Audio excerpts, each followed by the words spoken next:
got a few other chairs over here. There's more in the back that you're welcome to pull forward. You know, very casual. Can't sit. I got some plush ones up front. Definitely grab one of those. Yeah. I'm gonna have to move. I didn't check it correctly. Sorry about that. Just went away.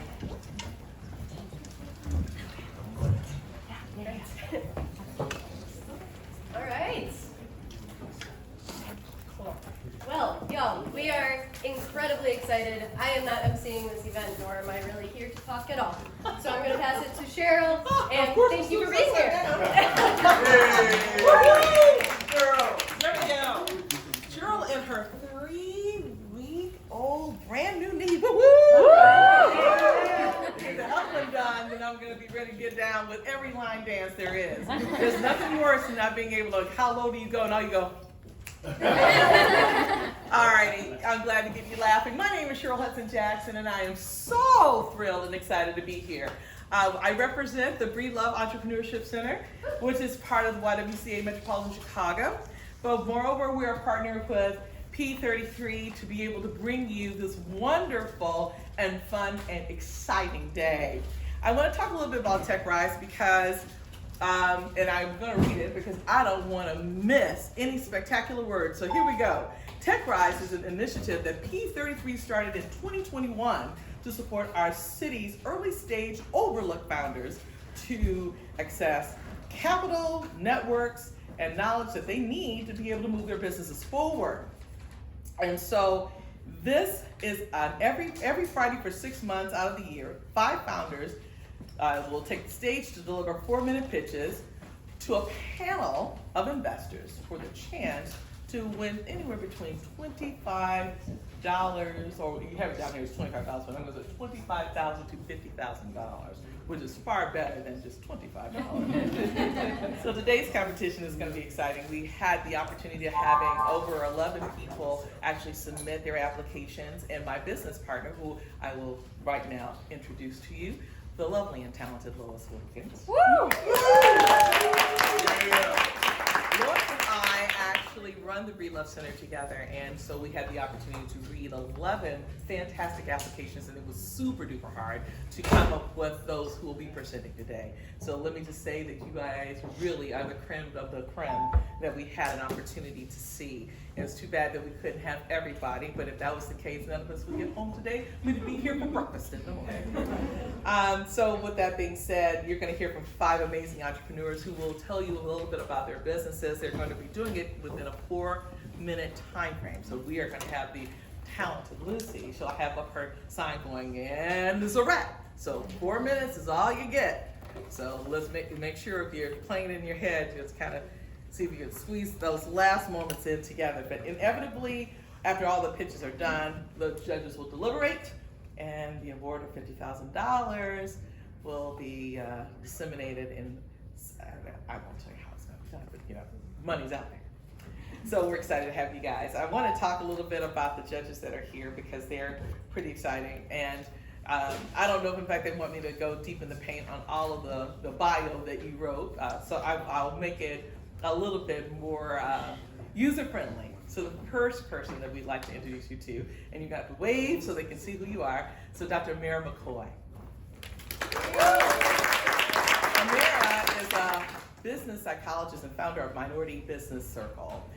It's a free business ecosystem that assists minority business owners in guiding them guiding their businesses to sustainable cash. I mean, at this point, you know, who isn't looking for funding? Before starting MBC, Dr. McCoy built her business portfolio with local investments, at one point running 7 small businesses across Chicago, including the popular Betty, Brittle, and Family Laundry on 87th Street. Yeah, so she understands. And in her free time, she lends her business knowledge to Forbes as an online column writer and co-writes books focusing on telling stories of Chicago's singers and songwriters, including Selena Johnson and the late Syl Johnson. So fantastic. Let's clap it up for her. Our distinguished gentleman of the afternoon is Alex Felton. And Alex Felton is the Vice President and Senior Business Development Officer for Pursuit. Pursuit is a mission-based community development financial institution within the Chicagoland footprint. Alex has always been passionate and intentional about the community. I see him absolutely everywhere, and he's always networking and wanting to have his finger on the pulse of what's really happening with businesses so that he can help them thrive. He is the man to know. Alex is mindful about the greater business development planning within the Chicagoland area, and he reminds all entrepreneurs that succession planning is always essential to driving a better community. Alex. And last but not least, Shannon McGee. Shannon McGee is the Vice President of Programs and Engagement at MHub, the nation's leading innovative center for physical product-based businesses. There, she leads a program and member succession across the organization, including curriculum, mentorship, member engagement, community engagement, and catalyst initiative to reduce barriers to hard tech entrepreneurs for historically underrepresented founders. So let's clap it up for Shannon. Okay, so it's enough of me talking at this point. We really need to get down to the get down. So we're about to get together. Okay, so we've got the judges. Everybody excited? Everybody ready? Because I'm about to call to the stage our first founder. Actually, I'm going to interrupt us because while Cheryl does not have eyes in the back of her head, I know that you all saw us scrambling with the slides that disappeared as soon as we began the competition. So let's all turn to our neighbors. And, what if you were to start a business? If you're already a founder, you're not allowed to talk about the business that you're already running. If you were to start a business, what would that business be and why? Go.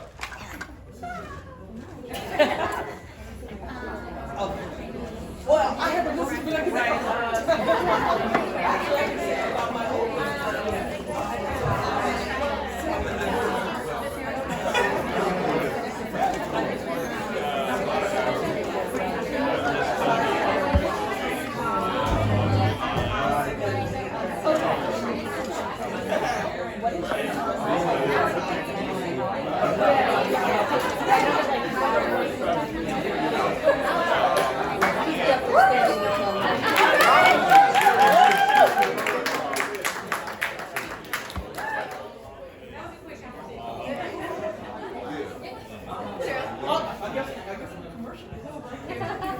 We'll get it together. Hold that thought. Okay, are we back? Yes. All right. Well, ladies and gentlemen, I'm so excited you had this great opportunity to network. And now we're going to get back on track.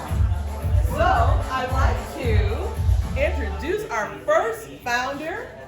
And it's going to be, and you know, Mr. Liddell, I don't want to screw it up, but I'm going to say Kwamane.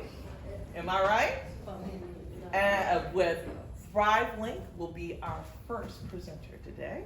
And the timer is right here with Lucy. So let your eyes go down once in a while. But 4 minutes is the number. All righty, let's clap it up, ladies and gentlemen.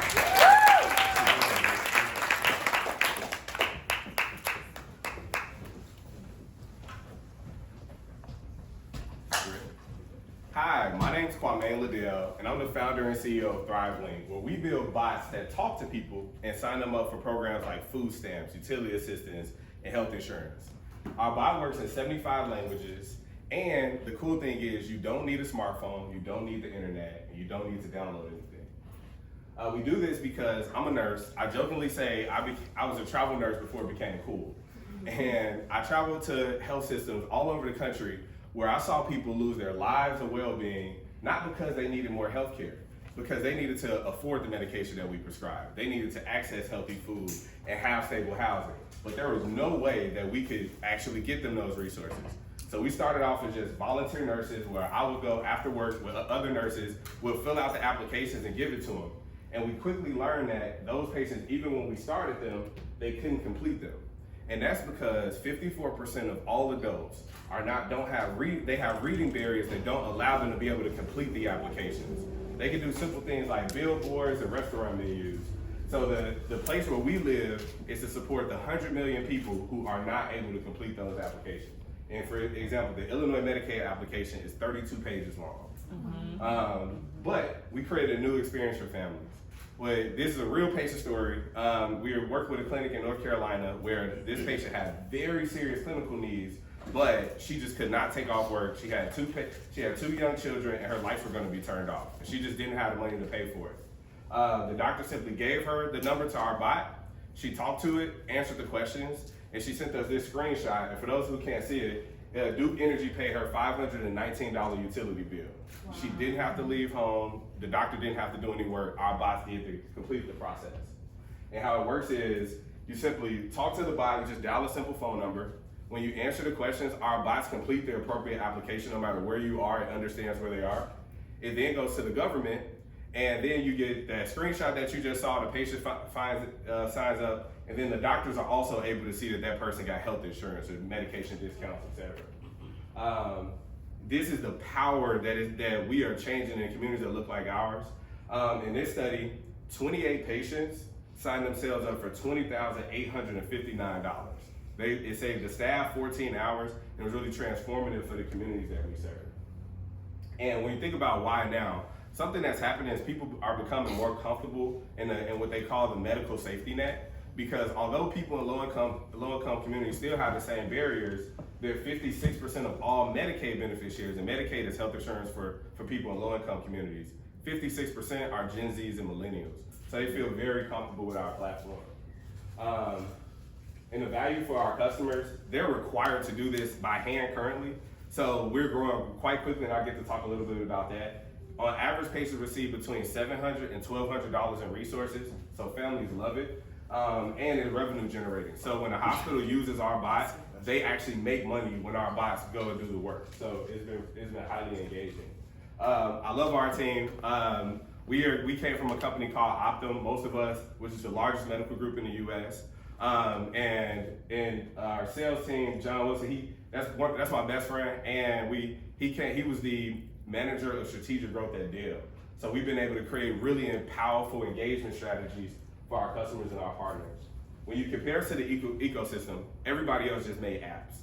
And the patients that we serve are not able to read them, whether you put it on paper or a website or an app. It didn't change anything. That's why we're so transformative. Our market, these screenings are required to happen. They happen 1 billion times a year. And each time we make $7. So our market is $9.2 billion, and you actually saw that last year. I'll stop here and open up for questions. Very good.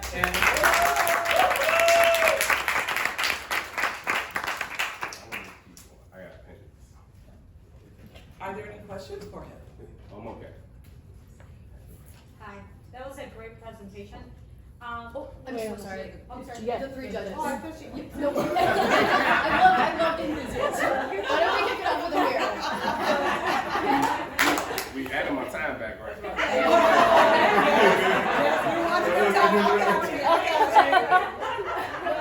I just wanted to know, when you say that you're answering the questions on the phone, so it is finding the application with the initial questions? Is that how it's working?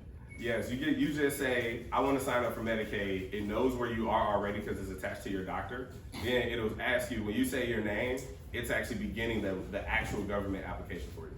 So as long as you have access to any phone, it doesn't matter if it's a cell phone or anything like that? My appendices are, yes, we have a cool picture where 3 patients now have called from the hospital and the clunky phone that's attached to the bed and have their utilities on because the social workers learned that you qualify for crisis utility assistance. So when they're in the hospital, their lights are on by the time they get home. So they're applying for so as a trained navigator, back in the rollout of the Affordable Care Act, right in my heart. But so they're applying for Medicaid. Is the social worker then thinking about, as they're hearing their answers, what other applications for assistance they might be, or is the connector, like the app, actually connecting to those disparate applications as well? Both. And the cool thing is you only have to answer the question once. So if you say your name Yeah. and you say you want to apply for utility assistance as well, Okay, or Medicaid, it'll add them to the other application. gotcha. So on average, patients sign up for 2 things. Okay, great. I have a question. I'm a big advocate of succession Mm-hmm. in terms of how you forecast your company, in terms of your vision, looking into the future. Mhm. Okay. What do you see yourself in 10 years? We would be the way that you access social programs. And we have so many features where right now, even when you get discharged from a hospital, you get like a pack of paper and people don't understand it. Our bots are going to be explaining those to you. And we're really making healthcare accessible for so many people who just can't understand this dense language that is currently required in the system. And when you think about my team, I just had the fortune of bringing in, I came from Optum, which is a large medical group. Now I brought in I was the director, our best manager and supervisor have just joined our team. So we have deep expertise in building both the technology and working with our customers. And your bot basically covers various languages. Yeah, 75. I have one last question. So on here it says 300,000 in revenue. How do you actually make your revenue off of the cost? We charge subscriptions, From so the each, hospital? yep, exactly. So it's free for the patient. Yeah, that's important. We launched in January of this year. We have 11 customers in 8 states. We generated over $300,000 now with those 11 customers. And we're excited to say our biggest customer is Atrium Health, which is is owned by Advocate Health in Chicago. So in late 2025, when you go to any Advocate hospital in Chicago, if someone needs help with housing, they're going to get access to ThriveLink. So we're super excited. And that's actually what we're raising for. So when we think about is incredible, even with customers and traction, it's very hard to raise money. So the thing that we're going to use the dollars for is to grow within our current customers. Because what we're seeing is the largest health systems own multiple hospitals. You think Loyola, you think about Rush. So since we've already landed and proven our value, now what we're doing is selling within that health system, and we can reach both our next goal is $750,000 and a $2 million goal, even if we didn't get any more customers between now and next year. All right, and we have 25 seconds on the clock. Any last words?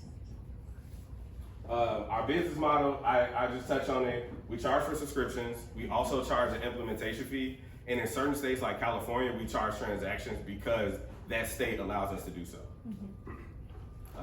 Thank you for your time, and I'm really happy that y'all created this space for founders like us.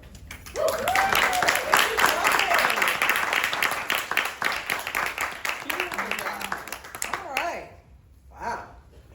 This is exciting. All right, next up is Ms. Chrystal Davis of Nikki Brown. Hello, everyone. Can I read it? All right, everyone. My name is Chris Davis. I am so happy to be here. I grew up right down the street. So Thinking Crown, our motto is one student, one beat, one word at a time. So everyone meet Alex. Alex is your traditional 4th grader. Alex is afraid to read because Alex is one of the 67% of 4th grade students that struggle to read. Her parents love her. They would do anything they can, but like more than 60% of parents, they don't know how to help her. And research tells us that Alex is 4 times more likely to drop out of high school. But see, Alex had something that some students don't have. Alex had a teacher who cared. And this wasn't any ordinary teacher. This was a teacher who was a data scientist for the Department of Commerce and a reading specialist in New York City. And she looked at these different reading apps that were failing Alex, and she saw they were penalized because they don't learn the way everyone else learns. They saw that they weren't even backed by science, and it was a one-size-fits-all curriculum. So this teacher said, you know what, I know what to do. I could code a little bit. I'm going to create a platform, and I want students to see people that look like them. This is one of the digital teaching coaches here. And so what she said is, Alex, you know what? You need digital reading interventions. Your parents need reading tutorials and coaching, and that's exactly what she did. And the way that it works, students log in, our AI-powered tool will create interventions, then students actually work in real time with digital coaches, and then their parents receive progress reports. and also tutorials on how to coach. When we were working with parents, because we're built with parents, they said, you know what, I don't want my child to be online that much. I said, fine, this is only 10 minutes a day that your child is doing these reading interventions. Then you can log off. The way that we make money, subscriptions, and also workshops. So ed tech is huge, we all know this, but we are focused on the 1 million 3rd through 8th grade students, and we want to bring it back home here to Lawndale. We want to sponsor and create a literacy lab right here in this community. So this is the reason why parents love us. 80% reading growth with 10 minutes a day. Alex right now is reading everything. This made me cry myself when the guy said, I'm in tears because my baby can read. And you did that. Thick and Crown did that. That's like, I've lived for that. So when I tell you all that we are on fire, we just launched in January, 2,700 plus users on an MVP. We have a soft launch, 300 plus users every month join. And we've already been accepted into 2 top tech accelerators, including Pharrell Williams Black Ambition. So our goal is to reach 500,000 students. And we want to focus on diverse learners and also multilingual learners. This is what we're going to do with the 5K. We want to enhance the platform. We know that there are so many students that could benefit. We want to make sure they get those reading interventions. We know that the English language learners are the fastest growing population of students. We want to make sure we have a Spanish component. We want to hire a psychologist because it is so much stress involved for parents and also students when they cannot read. We want to address that anxiety with mindfulness practices. Also, we want to be able to reach our parents, and we love to do community-sponsored events. So you're probably saying, why? Why now? This is the reason why now. Because here in America, the education system is broken. Some students get interventions, but BIPOC students don't get interventions. But what Think and Crown is doing, we are leveling that playing field. We're making sure that every single student has affordable, accessible interventions. And the way that we're doing that is through this wonderful team. Yes, I'm Chrystal Denise Davis. I built this, but I did not build this alone. I built this with a community of parents, students, and with this wonderful team that you see right here. They are all from North Lawndale. They are all invested in a community, building community either through tech, social work, or entrepreneurship. And there is where we're going to stop it. All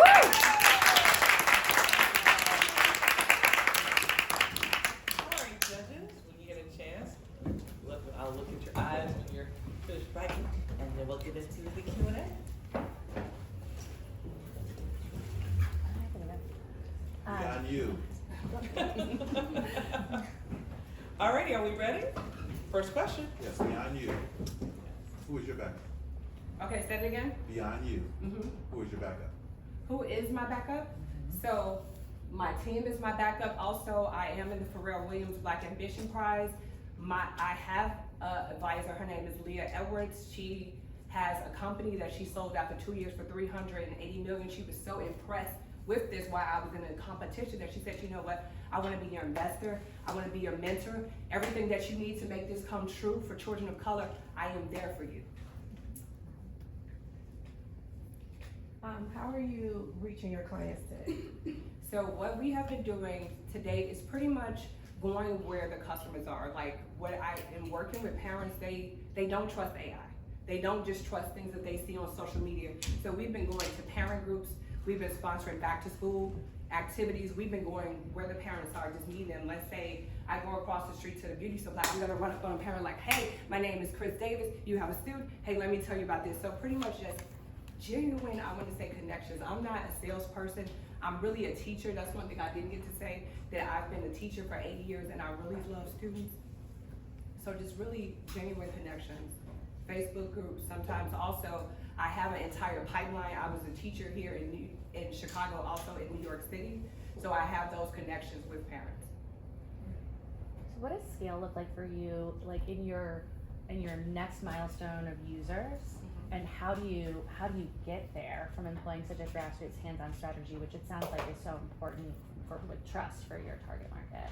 So scale for me, I want to say by the end of the year, I want to have at least 1,500 customers. And the way that I'm going to scale that as you And you're said, 3,900 right now, right around there? yeah. Okay, So I wanna add 1,500 more. okay. So the way that I plan to do that is just as I said, genuine connections. What we're going to be doing in Harlem, New York, where I started teaching in Spanish Harlem, we're actually doing pop-ups at different schools.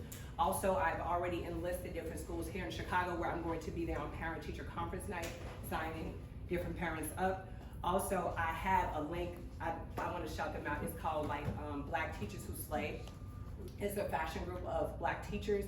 I wanna say our network is 50,000 every week. I'm networking with them so I can come to their schools and do different demos. Awesome. And in your, just a follow-up question, in getting to 3,900, are you starting to get an idea of your customer acquisition costs? Like how do you really do that real grassroots stuff? I am starting to see that with the customer acquisition cost, it's not as high as I thought that it would be. I wanna say per customer, because it's word of mouth, that's pretty much free. I wanna say maybe $10 per customer. Nice. And because those are lifetime customers, let's say annually cost me $10 to get them maybe $1,500 a year. Okay. So I think that's wonderful. We have time for one more. More questions? I did have one other thing written down in regards to how you broke down spending the money. You had community events on there. Can you give a little bit more information on what you Yes, did? so that's a part of my grassroots strategy, to do those different pop-ups, to go into the community. As I said, I want to do something here in Lawndale. What we saw when we sponsored back to school, like events here in Chicago, that's when we had, like, I wanna say the most customer boost, because we're building that authentic relationship, but also people see that we're real. They see that I'm more than just my website, I'm more than a face that they see on TV. I'm a real genuine person and that I really care. So that's the way I prefer to grow the business. Because what I see happening is that these parents are becoming brand evangelists. Like some people that we're getting now, they're like, oh, my friend told me about you, or you helped my friend's son with that. Can you do that with my son? Like every day I get tons of emails from parents saying like, I'm on a waiting list. When am I going to get off your waiting list? Excuse me. Time cut?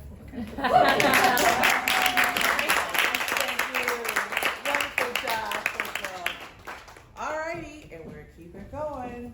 So now, she's already ready. Brenda Sanchez of Nerd Science.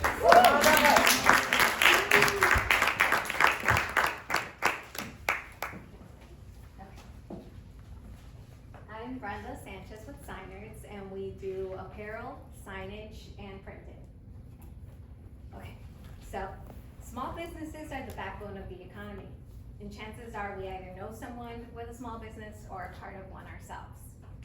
In 2024, there's been an average of 430,000 new business applications per month. That's a 50% increase from 2019. Entrepreneurship is also becoming more diverse. We can see that Asian, Black, and Hispanic are coming up, and the white is going down, as well as 43% of the applications that are brought in are women-owned. Some of the aspects that are leading to entrepreneurship are labor demand shifts, low wages, immigration, time management. I'm sorry, I'm so nervous, and employee dissatisfaction. The opportunity to start your own business is limitless. All it takes is drive, resilience, and signers. We specialize in bringing brand identities to life through custom artwork. A well-designed logo gives small business owners a sense of unity and pride.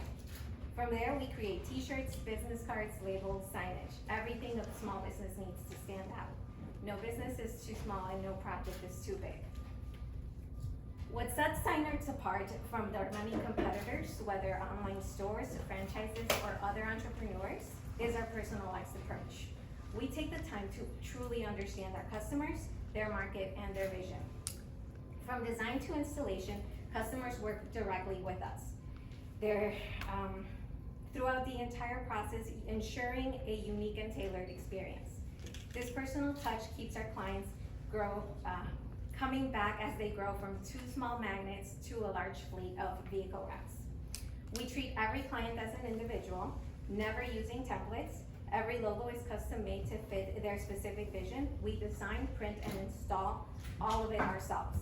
What we lack in size, we make up for in passion and innovation.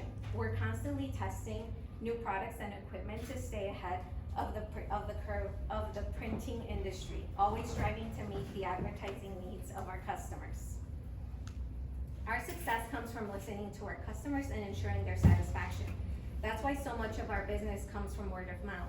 We also leverage social media, promotional products, and signage. We do community networking as well as donating and sponsoring to build relationships and trust with our clients. Many small businesses don't reach their full potential. We've experienced that too. My father and father worked in the sign industry but struggled to make ends meet. Since my daughter and I took over, we've streamlined our offerings, focused on high demand products, and improved our marketing strategies. These changes have increased the quality of our work and have brought in more than 50% of new business. That's these 2 years that we've taken over 100%. We've increased our average sale by 15.4%, and we have had an average revenue growth rate of 10.5%. We've used this experience to help other entrepreneurs navigate the challenges of targeting their market. The percentage of small business failure is high. Hard work and a good product isn't all it takes. Businesses struggle to create a brand that builds trust and customer recognition and fail to find the correct strategy to reach their market. At Signers, we don't just create logos and make promotional materials.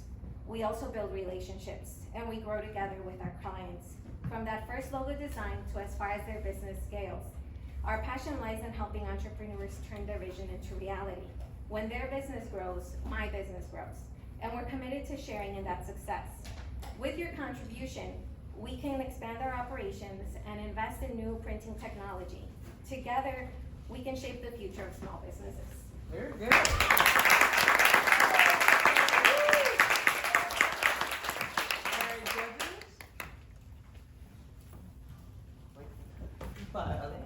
So I forgive me because I had a little transpose in my script, so I had nerd signs. So like, It's okay. It's okay.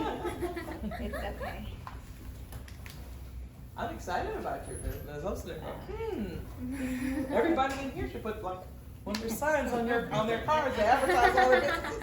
All right, are we ready? Tell us a little bit more about the marketing strategies that you changed in order to increase the 15% sales. So a lot of that just comes from really like small things. We have some people come in and maybe they buy, like I said, some magnets, and we give them a t-shirt, or we send little flyers out to our customers. We do a lot of the direct to mail, which when my father and my grandfather had it was never something they targeted.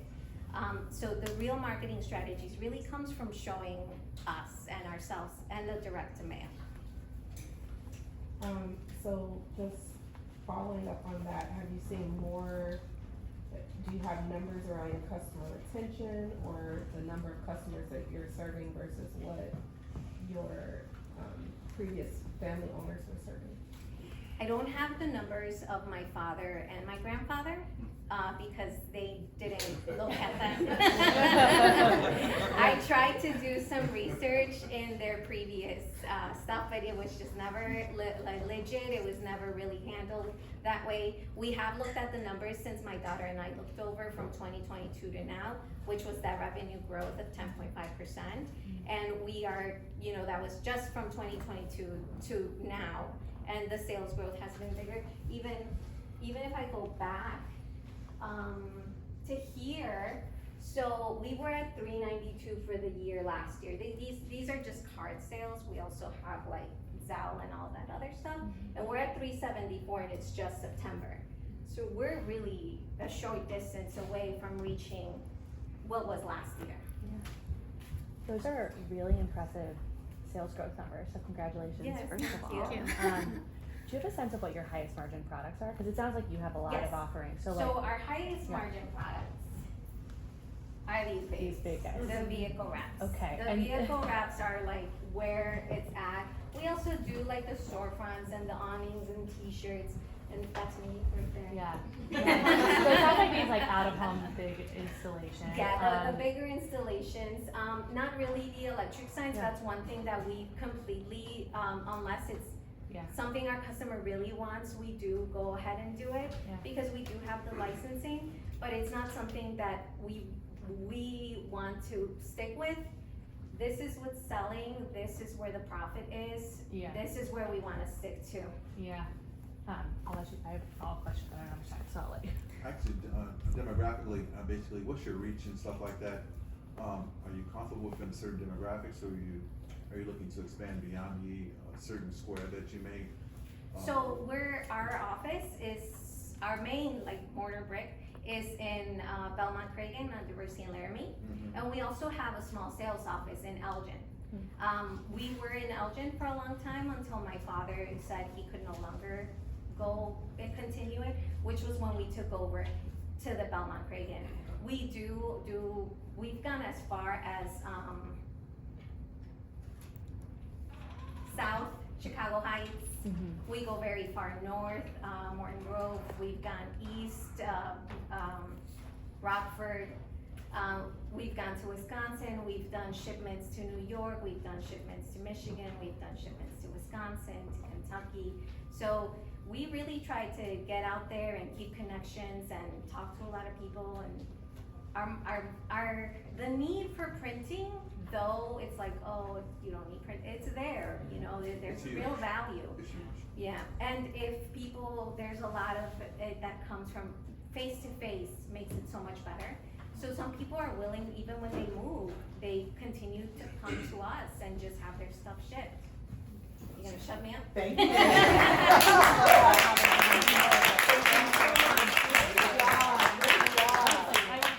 Alrighty, well, you know, we like to be on time, so we're moving on. And Trio Mitchell. You're right behind us. Hello, hello. Hello. Okay.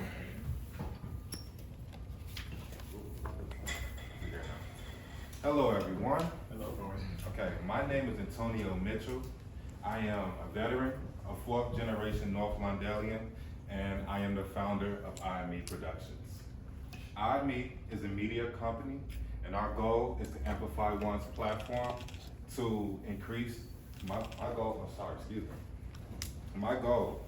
is to amplify one's business, talent, and skills so that we can then amplify their platform and bring them opportunities. This is something that we have done before and something that we continue to do.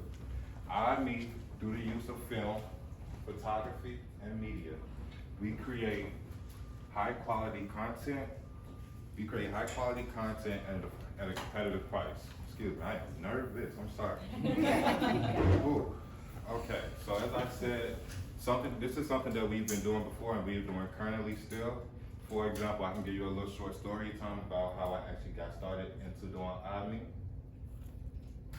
This right here is one of my artists right here.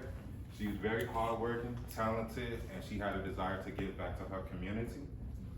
So IME saw a need to amplify her platform where we could, and we ended up hosting a showcase in the Garfield Park. That showcase led to other opportunities where she was eventually able to be included and be a part of the Garfield Park Conservatory Fashion Show that is used to fundraise. She's been doing it for 3 years now.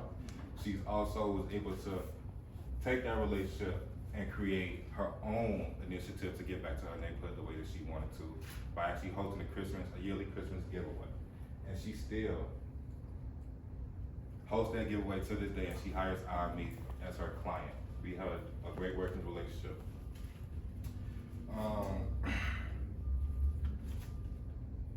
This is one example of IME's mission at work. We have partnered with several grassroots organizations as well as local businesses to amplify their work and what they're doing in the community. I began working with community organizations around 2020. I saw that they had a need to actually be able to connect better with their community and also their funders. By creating high quality content, we were actually able to better connect with the funders and the community members once they were able to see their contributions making a direct impact. This is us also, and working with community organizations, we were able to actually develop more programs by working with field experts, schools, and surrounding stakeholders, develop programs for the youth. where we teach the youth how to develop and create high-level content, media content, as well as provide exposure to them to trade programs that are directly geared to young adults. This is a community initiative that is very important to IME because we come from a community background. This is work that I am very passionate about, work that I'm very proud of, as it's making a direct impact on the youth of our community, and I believe that's how we strengthen our community, by building the youth and enhancing their skills. Actually, also as well, media and film are growing hubs in Chicago. Last year alone, the revenue for film and media was $690 million, and that was simply in Chicago. Governor Pritzker is right now creating legislation to make Chicago even more of a film hub. Legislation like Senate Bill 157, which gives tax incentives to film companies working in Chicago. Like I said, this is a very viable opportunity and a great opportunity for our youth to gain skills or elevate their platform in whatever that may be. I'm very passionate about this work and I'm very committed to it. I am, yes, that's my presentation, I'm sorry. And you have 3 seconds to spare, Doc. I'm sorry, any questions that y'all have for me? And we're gonna wait for the judges to write a few notes here. All right, go ahead, Chan. How do you set yourself apart from other service providers who create content? Well, for one, we are community-based content creators, so a lot of work we do with nonprofits that's actually enhancing the community. We also are located directly in our community, so I live here in North Lawndale. I'm an investor, I'm a stakeholder. So in doing so, it's actually easier to connect with the members when you understand the environment that they come from.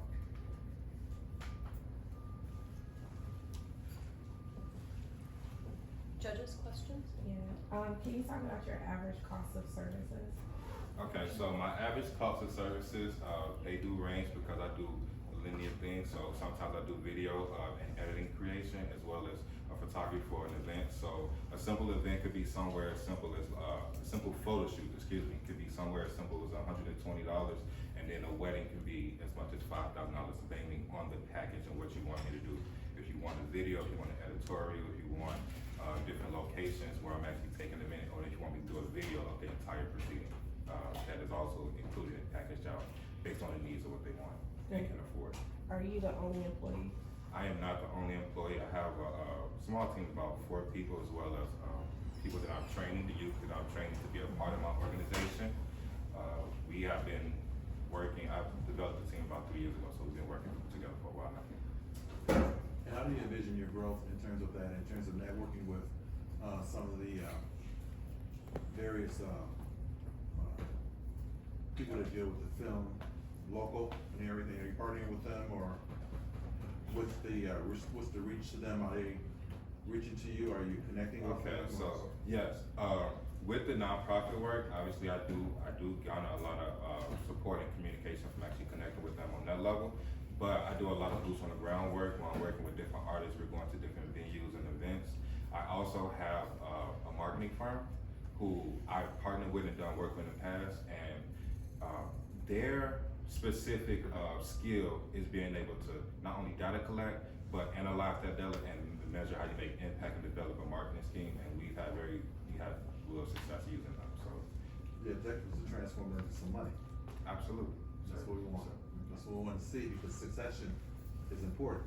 Yes. We want to see you grow, we want to see your team grow, and we want you to not only have the community recognized, but basically let globally the world see the work that you're doing and how important it is.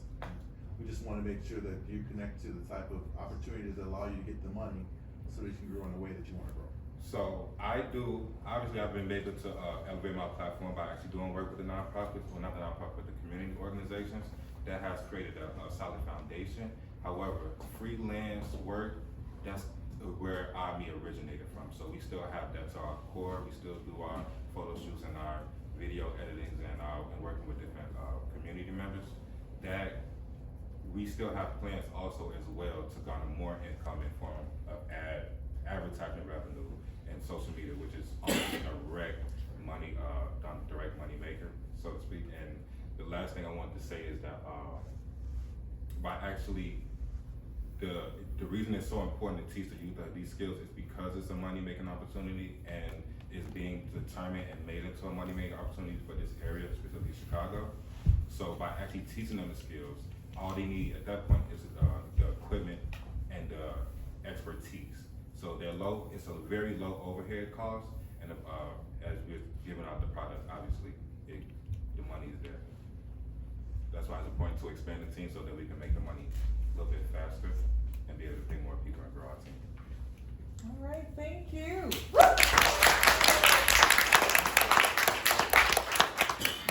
Well, last but not least, Nikki Bob.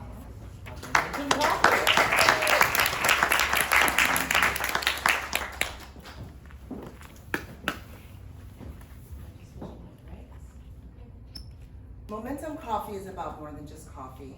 It is about our team, it's about our people, it's about Jasmine, a single mother of two, looking for a coffee shop job in her neighborhood. We know that in some areas of our city, there are multiple coffee shops within a mile. And we know too often on the south and west sides of Chicago, there are little to none. And that leaves people like Jasmine with little to no options. And that is why Momentum Coffee exists. We exist to address the inequity and lack of access in the coffee shop space. We bring quality tea, coffee, pastries, and sandwiches, but we do it with a mission to be intentionally located in under-resourced areas, because when we do, we bring jobs. We keep the dollars local, and we create spaces that are needed for people to convene. We recognize that our coffee shops serve as spaces for people for growth and empowerment, economic empowerment. And what that means for Jasmine is that after working for a year with Momentum Coffee, she became eligible for a first-time homebuyers program. With Momentum, she has been able to create a new possibility for herself, for her children, and her future. Jasmine has the opportunity to become the very first person in her family to own a home. And we want to continue to create success stories like Jasmine's right here in North Lawndale. We know that there's a market for it to invest not only in commerce, but also in our community. And we know that that community is important because the North Lawndale baristas at Momentum live in North Lawndale. They were each customers before they joined our team. This is what differentiates us from the big chains and our competitors. We're not just in the community, we're of the community, and we serve our community with pride. And so we know what we want to do.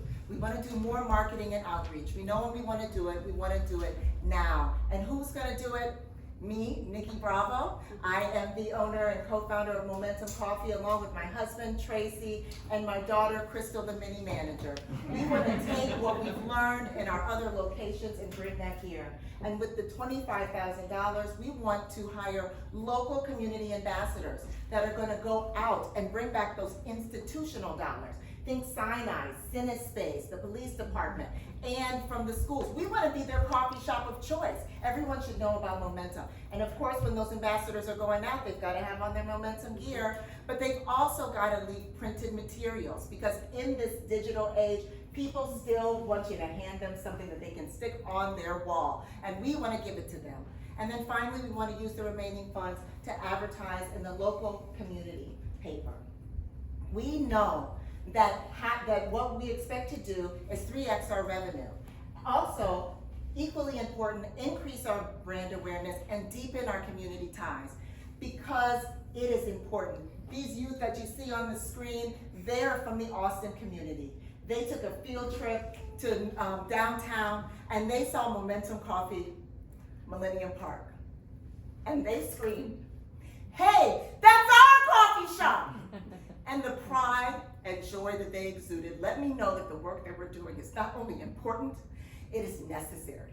Representation matters, opportunity matters, momentum matters. So my ask of you is to help us to continue to make a real impact in our team and in the communities that we serve.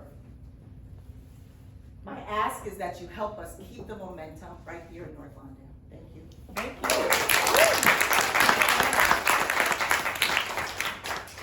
We'll give you a moment to write a few things down before we start our Q&A. Alex, you got a question already? You look like you're ready. Yes, indeed. I love people who ask. Asking is so paramount, especially when they talk to people who deal with money. Because if you don't ask, you won't receive. So I'm in a receiving mode at this point, and I'm impressed. Very impressed with your presentation, your drive, your passion, and I see great things for you. Thank you. Thank you. How many employees do you have? Pardon? How many employees do you So, have? it changes. So we Okay. got, in North Lawndale, there's 3. Okay. Overall, there's 15. And then in Across the the summertime, shops? and Okay. across the shops, in the summertime, we go up to, over 20, right? Hiring youth. And we've got everyone from high school students to retirees. Nice. And as a barista, grew up as a barista across the street at Buzz Cafe in Oak Park. I know the value of a value job on the border of Austin.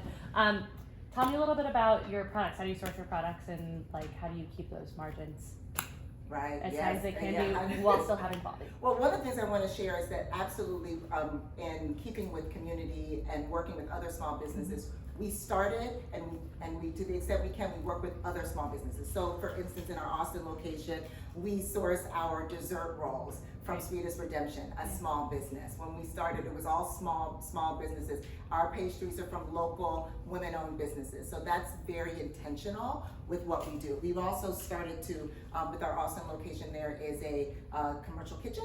So we're able to start baking some things in-house, and we are always looking for new partners to keep those margins down, but moreover to grow other businesses along with us. I might have missed it, but how many total shops do you have? So we have, right now we have 6 locations, yes, across the Chicago. And then from that perspective, so you were telling a story about her being able to get a home. Do you currently have career pathing for across your shops as far as coming in as a barista, becoming a manager, and things of that nature? Are you training in the community? I'm glad you asked. We have a Department of Labor apprenticeship program Nice. specifically for that reason. And it was brought to me, they were like, you have a system, you're training people. The big idea here is that, and my husband will tell you, we don't want to own all the shops. Right? We want to be able to grow these so people become managers, right? So you can make a real impact in their lives. But it takes time, it takes a system, it takes dedication, right? To move people from not even thinking that's possible to seeing themselves in a whole different light, that they get to manage a store and own a store and be a part of something that's growing. We're passionate about it, let me say it that way. Who is your roaster? What beans do you make? So we do 2 things. So one, we use Stiger's, a local roast, black-owned roaster's been in business for 30-some odd years, and then we were roasting on our own, and we'll start roasting again as we talk about different areas of expansion into catering and coffee beans. Awesome. I'm also impressed by collaboration. I'm just a big advocate of people collaborating with one another, because if you don't collaborate, you don't grow. And the fact that you basically shared that was just impressive, because that's how you grow. You talk with everybody, you work with everybody, and they work back for you, and as a result of that, everybody makes something. Thank you. Just keep that up. Thank you. Everything has been about partnership and collaboration. We haven't been able to do it alone. We have learned from so many people, and in turn, we seek to give back to others that are coming behind us. All right, thank you. And stay there for a second. Everybody clap it up. Because I know how this thing works. We're gonna maximize this right now. Everyone who's done a presentation, please take the top on the stage so we can get that one group picture that we never ever get because everybody is running out the door. Command of And then the stage. as that happens, judges can come with me. Okay, great. So funny. I'm stealing that idea. We always miss it. Yes, everybody runs out the door. You miss your picture, so I want all of my wonderful presenter, there you go, all the founders on the stage so we can get our picture real quick. All right. And judges, you're going with Lucy so we can find out what the final decision is. All right, can you guys all get together? And I'm going to get out the way so you can do your picture. Great job, everybody. All right. all the pictures that can be taken. All right. Oh, you're going that way towards the door to Lucy. All right, can everybody take a step off the screen? Yeah. All right, perfect. See here, let me just get my life together. We go 1, 2, 3. Oh, that's okay. Here we go. 1, 2, 3. Right. Here we go. 1, 2, 3. All right. All right, beautiful. Thank you so much. Now, while the judges are getting some vitamin C and deliberating, I'd like to invite you to sit back and relax for a minute and introduce a great business partner of P33 and the Breathe Love Entrepreneurship Center. I'd like to introduce you to Nancy Bonges of William Blair. Yeah, we're gonna sit here. Great. Alrighty. You know, one of the things that we wanted to do is kind of have an informal chat so you learn a little bit more about Nancy. Nancy's doing some pretty innovative stuff. She is the lead community engagement director for William Blair. But what she does, and I think this is actually a passion project for her, it's not just her job. She walks this. She loves entrepreneurs. She wants to know what you're doing. She wants to make sure that you have access so that you can grow. She's created this Capital Collective, which is really pretty innovative, and I want to have her tell you a little bit about what she's got going on over there at William Blair, so that you can understand opportunity that exists right here in Chicago. So Nancy, thank you for being here. Yes, thank you for having me. I'm so excited. So let's get started. Tell them about the Capital Collective. Yeah, so for those who don't know, William Blair, we're a financial services company. We're although global, we're headquartered in Chicago, known for asset management, investment banking. And we just saw this opportunity. How can we do good with what we are good at doing? And so we want to focus on wealth building and increasing access to capital for underrepresented entrepreneurs. And I just have to say that I'm so inspired by all of the presenters today. I think what moves me is that each of you have your lived experience, or what I like to say, lived expertise. I stole that from someone else. You're solving for a problem that's local, but also that you deeply know and understand. And you are the best person suited to provide that solution. So how can we unlock more capital to help you grow your businesses, to help you grow your impact? Because each of you are doing something incredible in terms of impact and providing products and services to other entrepreneurs, to communities. So I just want to thank you and just say that I'm so inspired. I want to get into why you think this is important. Why do you think that this particular initiative is right now? So when we look at anything from small business to venture capital, people of color, and especially women entrepreneurs, have been overlooked and underfunded since the history of VC. And again, small business, I think we heard earlier that there's been 50% of applications for new businesses are women. In the last 3 years, of those 50% of new businesses, only 11% of small business loans went to women. Only under 2% of venture capital go to founders of color. We know that that does not represent the true brilliance and talent that's out there. And so there's just this opportunity to capitalize and to really accelerate the growth and success of companies. And again, entrepreneurs like what we saw today, who are providing services and products that are unique, distinct, and differentiating for the community and the populations that they're serving. And I just want to say that we need to also explore some alternative forms of capitalizing these entrepreneurs. Small business loans, there has to be collateral requirements and credit. Venture capital only applies to maybe 2 to 3% of businesses out there. Not everything is seen as VC capital. And so we're trying to explore, like, hey, is there something like revenue-based financing? If you haven't heard of that, founders, please look that up. Revenue-based financing, you don't need the collateral, you don't need the credit. You can get the financing that you need to really grow your business. So we want to, again, just unlock these additional sources of capital and growth. And also, I want to lean into the word collective. We want to partner with organizations like the YWCA, Breathe Love Entrepreneurship Center. We can't do it alone. We don't know how to empower entrepreneurs. We don't provide that incredible direct service that Breathe Love does. So I just also want to elevate wonderful partners like the YWCA, like P33, TechRise. We can't do it together, so what can we do more and achieve more together?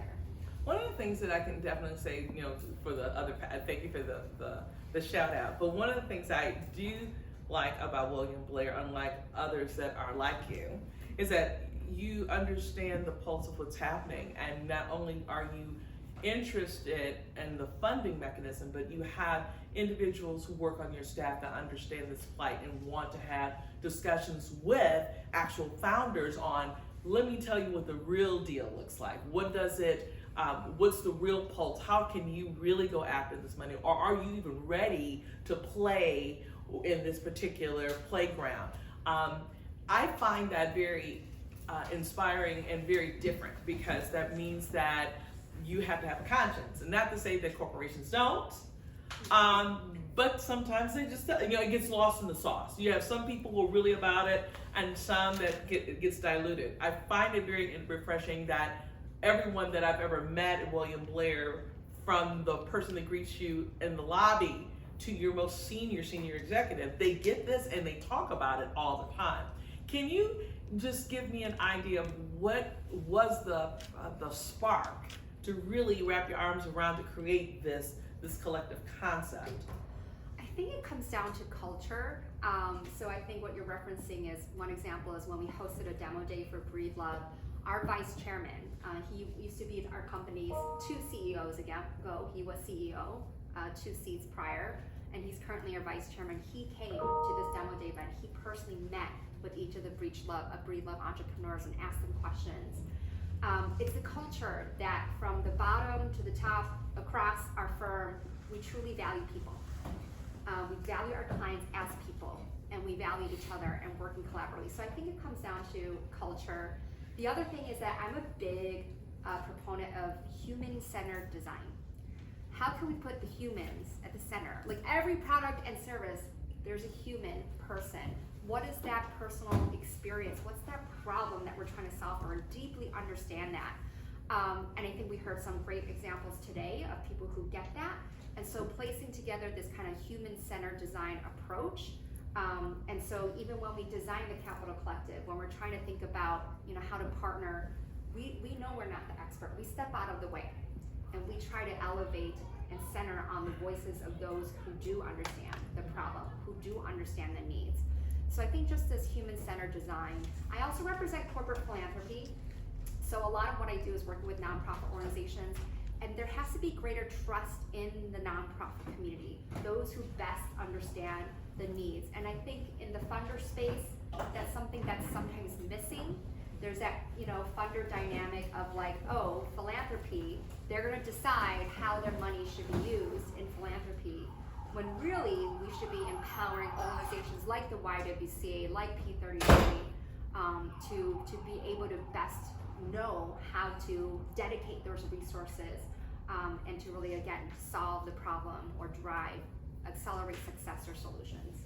Fantastic. Yeah. I think at the end of the day, after listening to all these wonderful entrepreneurs do their pitches, what would you say to them after kind of synthesizing and hearing everything? What would be those golden nuggets that they should write down or record right now that you think will help them be even better? So first I have to say, I think I have a lot more to learn from you than for you to take anything from me. But one thing that I will say is social capital. So how can we need a lot more people to learn about your businesses, to learn about your mission, and why you differentiate yourselves. So how can we elevate that for you? So I'm already walking away with notes from each of your presentations, and so now I know when I'm working with someone in hospital administration, or when I'm working with someone who is focusing on like driving more employment and meaningful products and services to North Lawndale, or supporting other small business. I can go on and on. And that reading program, that was incredible. I think it's just really continuing to evangelize about who you are as a person and what you do, because you never know when that person you meet can connect you to your next client or your next investor. So that social capital piece is huge. And that's, again, why we call ourselves a capital collective, because already count me in as an ambassador.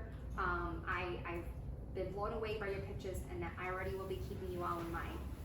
Fantastic. I have to say, she said something really important. I'm going to say it one more time. This ability to have that social connection is going to be so critical. When I sit here, I can already weave every business in this room to each other. From the fantastic photography and videography that he does, to the signage that you do, to the beverages that can be provided, to the education around the multiple careers that come from being able to read at a level that you're inspired by.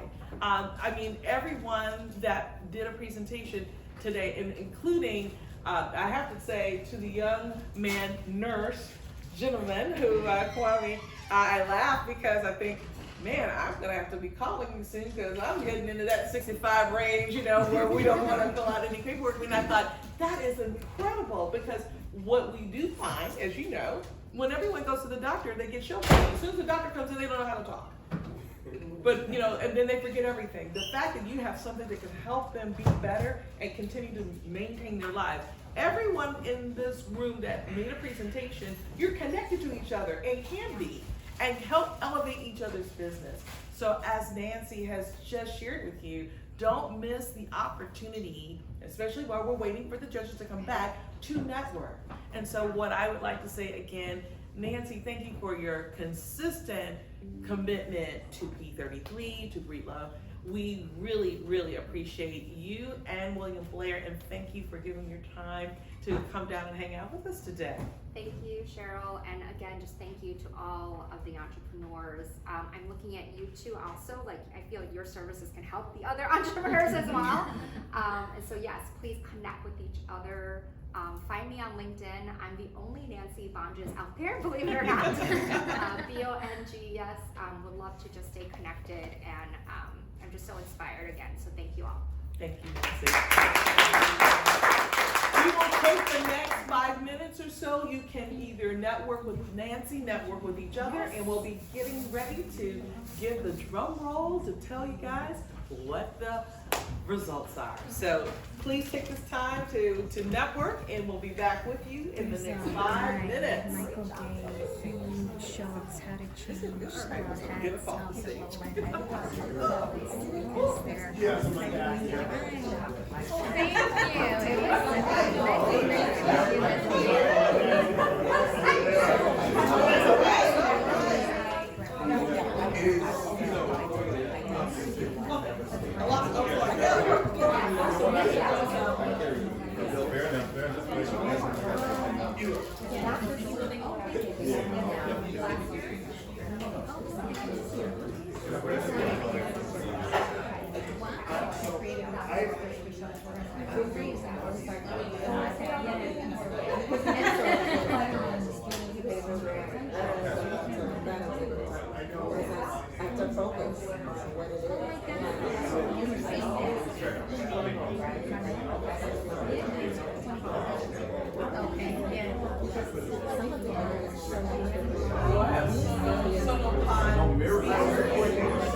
I have one on pedestal.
Okay, so, okay.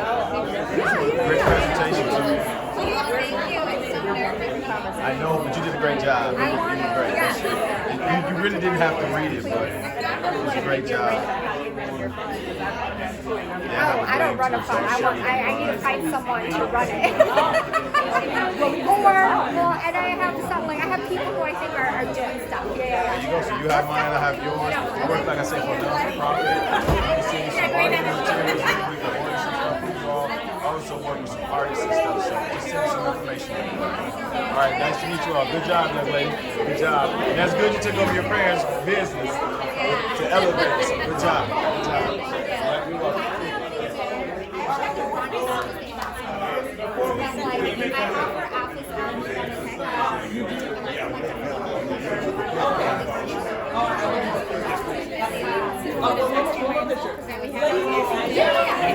Ladies and gentlemen, two things are about to happen. First of all, presenters, one more time, we need one more group picture, and this group picture will be with everybody, including the judges, and Lucy, and Alonzo, and Lois. We're all hitting the stage. Well, I'm going to be at the bottom because I came up the stairs. But everybody's, so we can do this one picture. Can we do that right now? Yeah. Because I know everybody wants to know who won. So before the judges, I'm gonna do the contestants. So if you have the contestants up here Contestants? first, I'm gonna do one more picture. I messed up.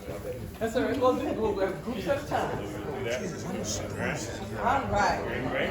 1, 2, 3, 4, and 5. That's good. We got the 5 of them coming up. Yeah, that's gotta be a max. You can applaud. Yes, you can applaud. Absolutely. Come back. All right, everybody. Bring it up a little closer. Closer, look. Yep. Great. I just wanted to tweak this one real quick. Nice. Here's the one just for insurance. Here we go. 1, 2, 3. All right. And yes, and then we can All have right, the judges. judges and Lucy, Alonzo, and Lois, come on up.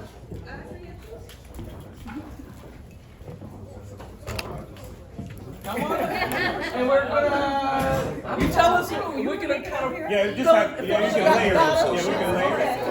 You guys can come over here. Okay. We do the layer, yep, and then you guys up on the, you guys move a little closer, please, that'd be great. In between there. Lucy, come on on this side. Because we get one more person. Come on, Shannon, put you right here. All right. In the middle. And you in the middle, yes. Yep, there you go. All right. Does that work? Yes, it does. All right. Yeah, that's wonderful. Let me just check for insurance purposes. I think we got everybody. That's beautiful. All right, here we go. 1, 2, 3. Do one more. 1, 2, 3. All right. Thank you. Woo-hoo! All righty. Big announcement. I'm so excited. Woo-hoo!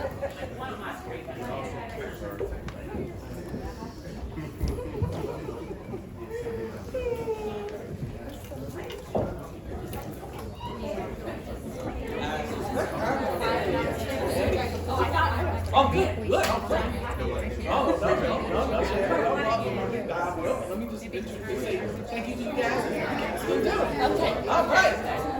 So, ladies and gentlemen, once again, thank you so much for giving your time to come out and support your family, friends, and business mates.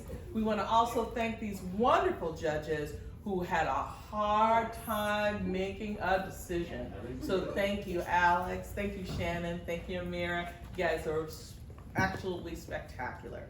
I am going to come off the mic because you guys have heard enough of me, and I'm going to turn it over to Shannon, who is going to tell you guys who the winners are. Should I take a taste of our own medicine and get on the stage? Yeah.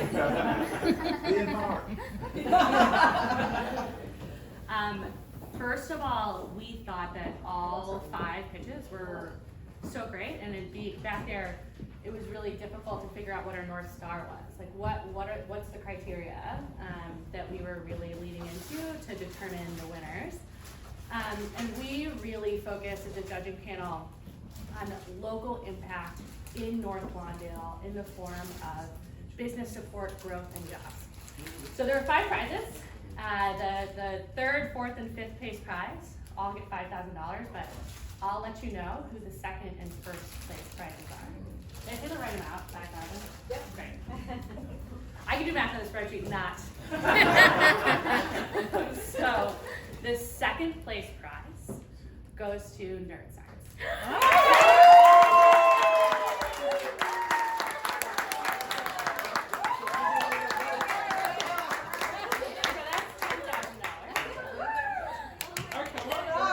Stand next to her.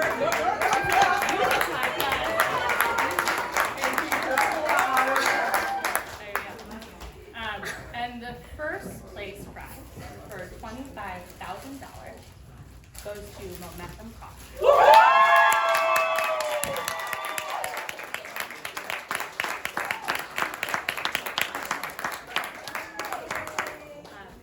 Congratulations to all of you. We think that literally every company up here is going to do really big things.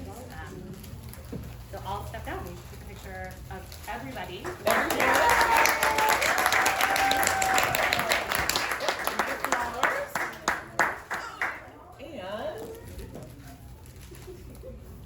All right, come and get your flowers.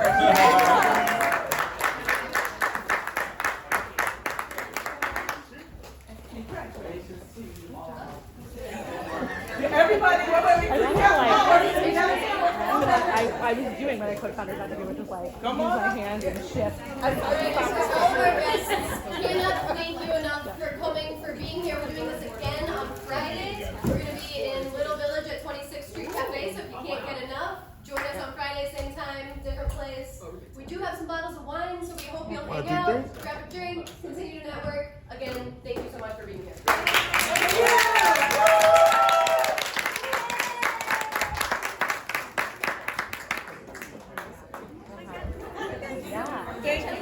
You're welcome. I want you can use this money for whatever you want, but I want you to use that $10,000 to that product. Focus on what we're doing. That product. Don't sell more t-shirts. Focus on that product. Yeah, that's actually the printing technology is actually to get past the printer, to get it moving.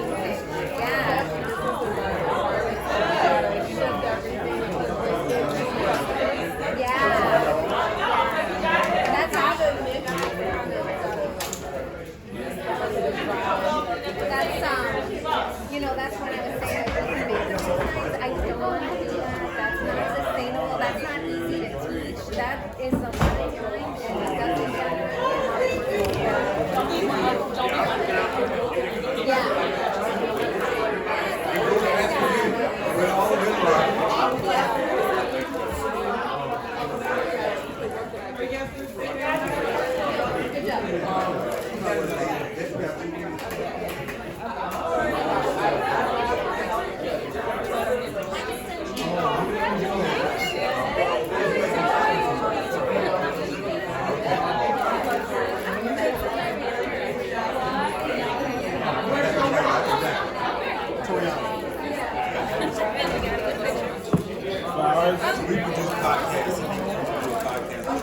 Y'all can come over here. Sorry.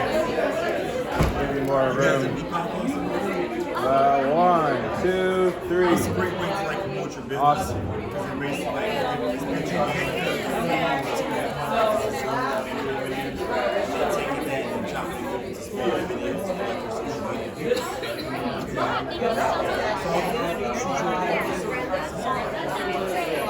Congratulations.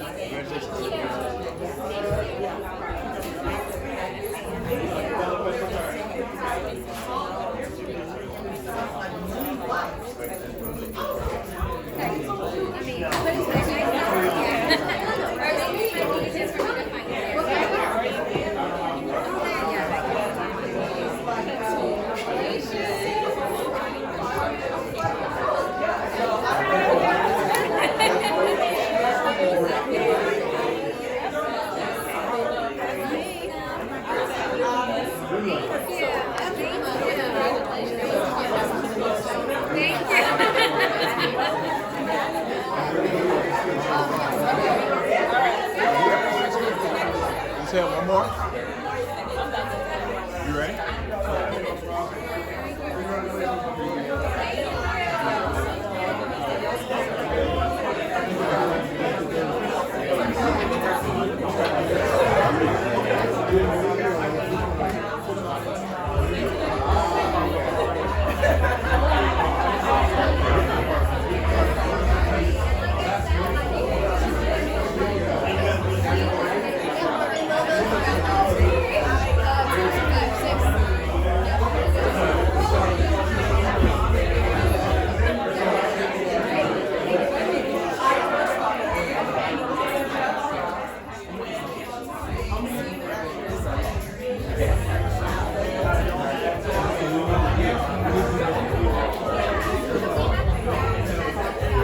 Thank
We're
Instagram or LinkedIn?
By the way, I looked at this picture. So it was Joe. Joe Moses. So, I said, like, he doesn't, like, why not,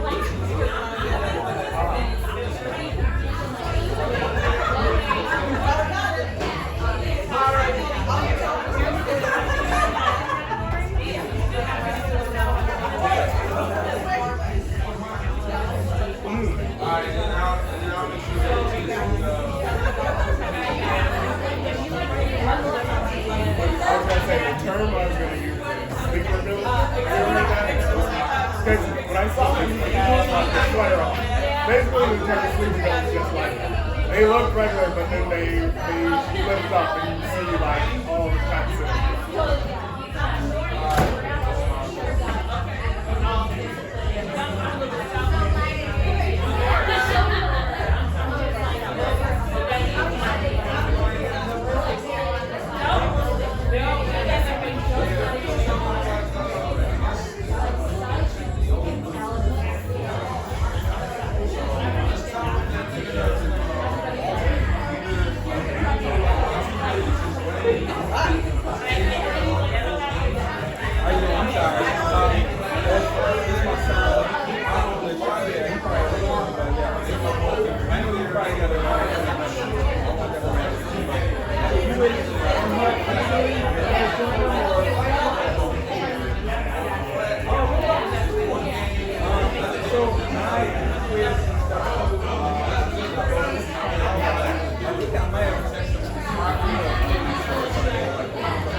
Yeah.